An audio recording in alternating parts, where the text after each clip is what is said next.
Hi, I'm Beth Bonfilio, and since 2014 I've been running a successful online clinic helping parents to overcome extreme fussy eaters.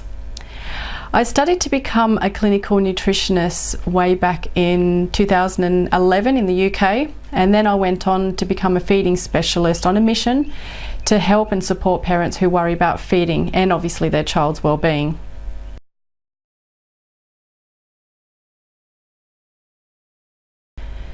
So many parents, including myself, worry that their child isn't getting what their little bodies need in order to be able to thrive. So many have health issues or have hereditary or autoimmune diseases plaguing the family. Sometimes parents are just sick of their child ruling the roost and demanding junk food after junk food, or food that isn't really good for them at all.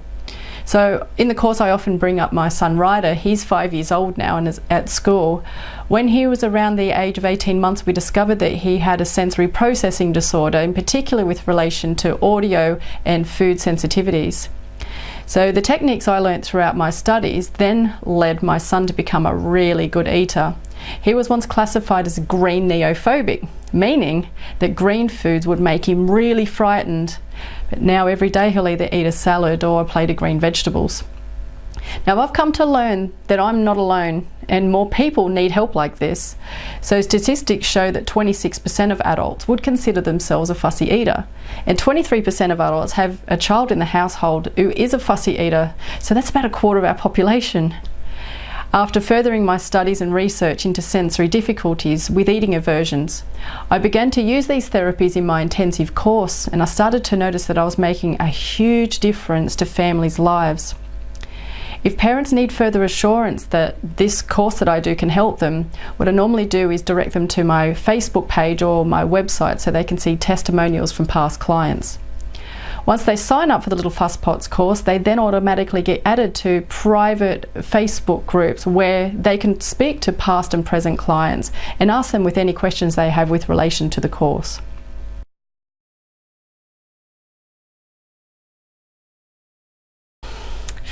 In some cases, children definitely will grow out of fussy eating, but the question I normally ask parents is, what do you do until then? Do you just allow them to decide on a diet of chips, nuggets, breakfast, cereals and milk? So research tells us that growing out of food aversions doesn't normally happen until the child's in their teens. So in that time frame, how do you nourish your child and prevent them from being deficient in vital nutrients and vitamins? So if I were to say to you that you can speed up the process, well, you absolutely can. And in most cases, the aversions are of a sensory basis, meaning that they're neophobic of certain foods. Now, depending on the age of your child and how much time you can spend with them each week, I believe that you can turn around sensory avoidances in as little as 8 weeks. And here's something else to think about. Lately there's been a newly introduced eating disorder called ARFID, which stands for Avoidant Restrictive Food Intake Disorder. Now this is really different to eating disorders such as bulimia and anorexia. The sufferer isn't psychologically conditioned to avoid food based on feeling ill or overweight. These disorders are diagnosed during the teenage years to kids who have eliminated all but a very few select foods in their lives because they have a legitimate phobia of all foods.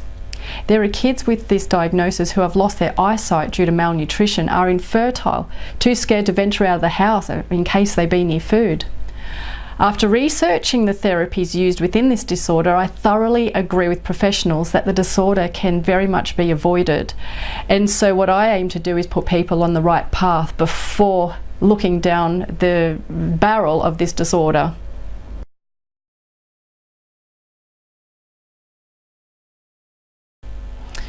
I started Little Fuss Pots because I had worked with some of the best professionals in the business, but I had my own ideas on how to tackle these increasing issues with our children.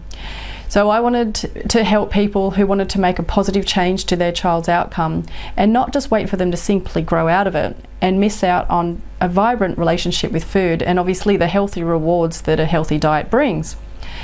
I hear all too often that there are nutritionists, then there's dietitians, and there's speech therapists who deal with the oral motor issues, and then there's the OTs who manage the sensory element, but a rare few who deal with all of the issues combined.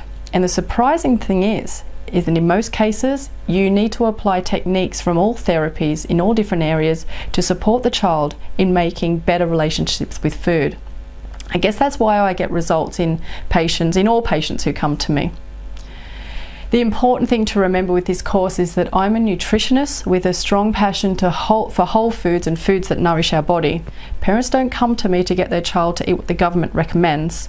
They come to me for the right information coupled with accurate scientific research. I dedicate a whole module on whole foods and gut health nutrition. If a parent wants their child to eat a variety of sandwiches, fast food, ice cream, then there's probably other places to seek help. If a parent wants their child to eat healthy protein, fresh fruits and vegetables, have a varied diet, and be accepting of new foods, then this course paves that path and much more. Parents have to obviously keep in mind though that throughout my course, my charts do have to include foods that I don't normally recommend. They have to understand that I'm bound to the international health guidelines and food pyramids that governs us and what we eat due to these industry requirements. I do go against the grain and I follow scientific research instead.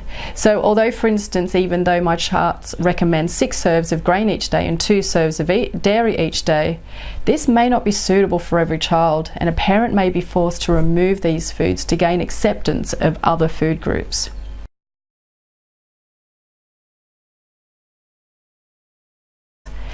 Yes, within this course I do show parents how to encourage their children to eat new foods, in particular to enjoy their vegetables.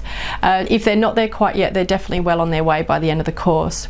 I show parents what they should be feeding their little fuss pot, and I also give them lots of fun techniques to eliminate stress, anxiety and power struggles. The idea is just got to make mealtimes fun. So I've got the answer and formula to give every child the best possible chance of having a broad, varied and nutritional diet. Parents do often come with the notion that I hold a magic wand. I do not hold a magic wand. This course does require dedication, I'm afraid. This course that I give to clients is normally given over a 2-month stretch. We put each client's life into a very manageable routine so that at every given hour of the day, you know what technique you should be doing and also what you should be feeding your child. And the most important thing is that the client completes the whole course in its entirety. The course is broken down into 10 modules. Now 9 of which is usually given in a grueling 3-hour one-on-one session with myself in normal consultation circumstances. But with this course, the parents have got the luxury to download the courses and listen to them in their own time. The techniques of this course each support each other. So I would recommend each parent try to watch the first 9 modules first before they start beginning to implement the techniques in the course. And I also recommend booking an online consultation with myself after the 9th module. You've got all the information there, but it normally just needs a bit of organising by the 9th course, and you get an hour and a half of consultation hours as an included benefit to the intensive therapy course. If you're a basic member, you have access to the calendar, but you just need to book some additional time.